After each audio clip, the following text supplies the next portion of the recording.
দেখুন, বামেরা ছাত্রদের পাশে দাঁড়াতেই পারে, এটা তাদের গণতান্ত্রিক অধিকার।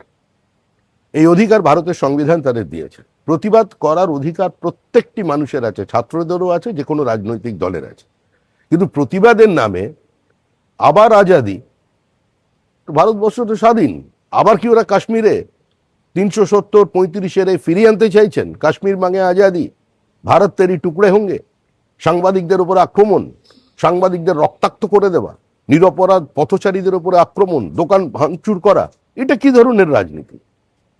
এটা সম্পর্কে সচেতন করতে, এদের প্রকৃত চেহারা মানুষের সামনে তুলে ধরতে এবং মানুষকে এটা বোঝাতে যে আপনাদের বাড়ির ছোট ছোট ছেলে মেয়েদের এদের থেকে দূরে রাখুন। সেদিন যেটা হয়েছিল সেটা আর যাই হোক কোনো ছাত্র আন্দোলন ছিল না। আর আমরা তো প্রথমেও বলেছি, আবার বলছি, যে কোনো ধরনের আন্দোলন চলতে পারে, কিন্তু ভারত তারি টুকরে হোঙ্গে ইনশাল্লাহ ইনশাল্লাহ বললে পুলিশ বেশ ভালো করে আদর করে দেবে, এমনি যেন না বাড়ি ফিরে যেতে পারে। চাইছে যে সংসদে আলোচনা হোক, সংসদে বিল নিয়ে আলোচনা হোক, যে বিল এনেছেন শিক্ষা ব্যবস্থাকে ঢেলে সাজানোর জন্য।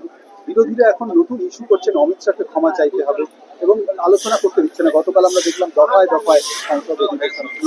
প্রথমে বিরোধীদের দাবি ছিল আলোচনা চাই, সরকার আলোচনার জন্য তৈরি, সবসময় তৈরি থাকে।